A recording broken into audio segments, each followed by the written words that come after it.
Hello everyone.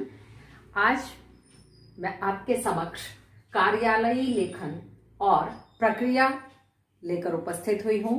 इसके अंतर्गत 4 बिंदु आते हैं। पहला आता है कार्य सूची, दूसरा आता है कार्यवृत्त और तीसरा प्रेस विज्ञप्ति और चौथा है परिपत्र। तो आज हम सबसे पहला विषय लेते हैं कार्य सूची। कार्य सूची बनाते समय किन किन बातों का ध्यान रखना चाहिए? कार्य सूची किसी भी संस्था की औपचारिक बैठक में चर्चा के लिए चिन्हित विषयों की जानकारी देती है। आप ये समझ लीजिए कि कार्य सूची का मतलब क्या है।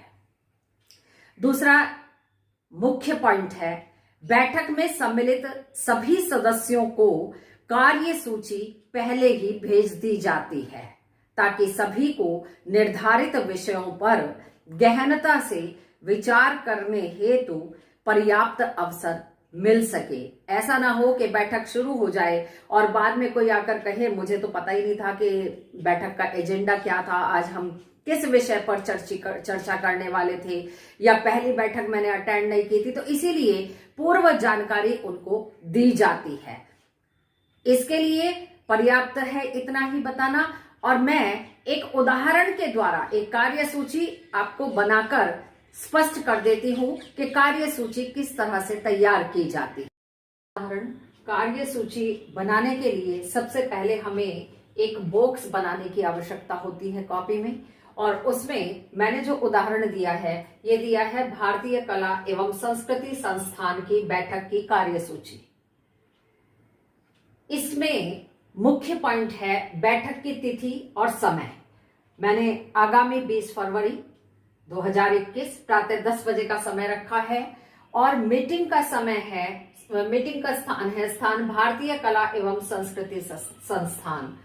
कार्य सूची में हम क्या क्या पॉइंट्स डिस्कस करेंगे, उसमें होगा पहली बैठक के कार्यवृत्त की संपुष्टि कि हाँ, ये पहली बैठक में हमने डिसीजंस लिए थे। पूर्व की बैठकों में लिए गए निर्णयों के कार्य रूप की समीक्षा, कितने हमने निर्णय लिए थे और उसमें से हम कितने कार्यों को पूरा कर चुके हैं, कितना अभी करना बाकी है, ये समीक्षा इस कार्य सूची में हमें देनी होती है। इसके बाद होता है नेक्स्ट पॉइंट, संस्थान के लेखकों, कलाकारों और विशेषज्ञों को दिए जाने वाले पारिश्रमिक राशि की समीक्षा कि हमें बढ़ानी है या कितना देना है, कितना नहीं देना है, उस पर इसमें चर्चा। कार्य सूची के अंतर्गत हमें ये पॉइंट उसमें देने होते हैं, ना कि आप पत्र की तरह जैसे लिख देते हैं उस तरह से ये नहीं लिखा जाता है। नेक्स्ट पॉइंट आता है संस्थान के तत्वावधान में आयोजित कार्यक्रमों की गुणवत्ता संबंधी प्रतिवेदन पर चर्चा। यानी बहुत सारे कई बार सामान्य ज्ञान प्रतियोगिता कराते, जैसे भारत को जानो प्रतियोगिता कराते हैं कुछ संस्थान, कुछ निबंध प्रतियोगिता करवाते हैं, वो हिंदी में भी करवाते हैं, अंग्रेजी में भी करवाते हैं। तो इस तरीके से इस संस्थान के तत्वावधान में कौन कौन से कार्यक्रम आयोजित करवाए गए और उसमें हम और अधिक गुणवत्ता को उसकी हम कैसे सुधार सकते हैं, क्या क्या उसमें आवश्यकता है, इस पर चर्चा की जाती है, इस पर चर्चा की गई। मुंबई केंद्र में कार्यरत कर्मचारियों के मोबाइल फोन पर होने वाले मासिक व्यय की समीक्षा, क्योंकि कम करना है या अधिक करना है या अब इतना समय हो गया बढ़ाने की आवश्यकता है भत्ते को, तो इस विषय पर चर्चा की जाती है और यह लिखी जाती है। हस्ताक्षर होते हैं ABC, अ ब स क ख ग, कुछ भी लिख सकते हैं, नाम भी लिख सकते हैं, अपना नहीं, और सचिव की तरफ से ये किया जाता है। दूसरा पॉइंट हमारा आता है कार्यवृत्त। अब इसके बाद कार्यवृत्त पर मैं चर्चा कर रही हूं। विषय हमारा आ जाता है कार्यवृत्त लेखन। कार्यवृत्त में हमने जो कार्य सूची में पॉइंट्स दिए थे उन्हीं को लेकर हम आगे बढ़ेंगे, उन्हीं पर हम चर्चा करेंगे। दिनांक 20 फरवरी 2021 को आयोजित भारतीय कला एवं संस्कृति संस्थान की बैठक का कार्यवृत्त किस तरह बनाना है। पहला होगा इसमें बैठक बोर्ड मुख्यालय के समिति कक्ष में 20 फरवरी 2021 को संपन्न हुई, जिसकी अध्यक्षता श्री क ख ग ने की बैठक में भाग लेने वाले सदस्यों की सूची कुछ इस प्रकार है।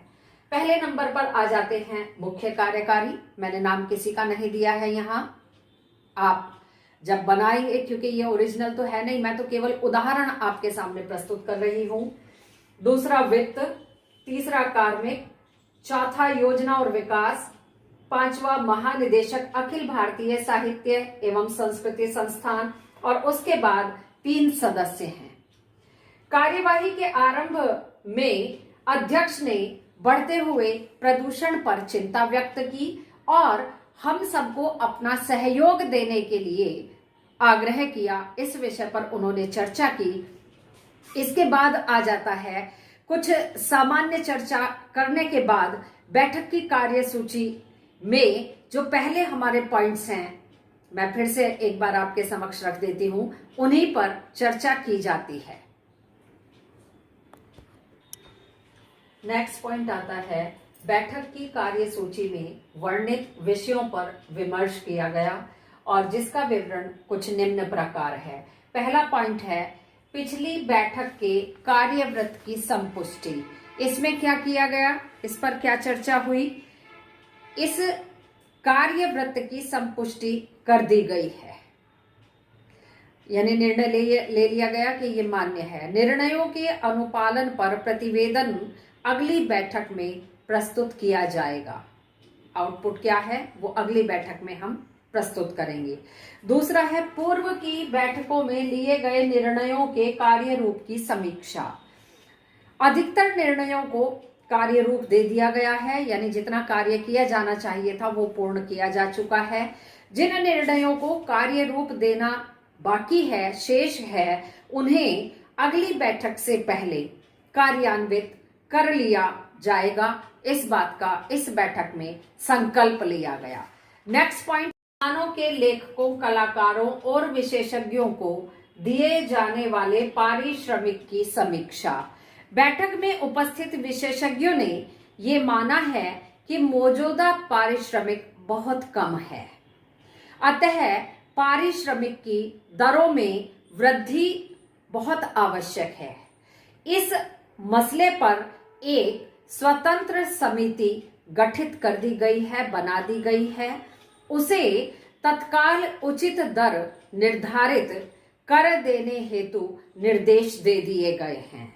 नेक्स्ट पॉइंट है संस्थान के तत्वावधान में आयोजित कार्यक्रमों की गुणवत्ता बढ़ाए जाने पर भी चर्चा की गई। संस्थान द्वारा आयोजित कार्यक्रमों की गुणवत्ता बढ़ाए जाने के लिए प्रभावी नियमावली बना ली गई है। इस नियमावली को अधिकतम से अधिकतम 2 महीने के भीतर कार्य रूप दे दिया जाएगा, इसको अमल में लाया जाएगा। यानी आगे से कार्यक्रम जिस प्रकार कराए जाने हैं, इस पर पूरा एक प्रारूप तैयार कर लिया गया है। नेक्स्ट और अंतिम पॉइंट है मुंबई केंद्र में कार्यरत कर्मचारियों के मोबाइल फोन पर होने वाले मासिक व्यय की समीक्षा। मुंबई केंद्र में कार्यरत कर्मचारियों के मोबाइल फोन पर होने वाले व्यय पर लगाई गई सीमा की समीक्षा भी इस बैठक में की गई।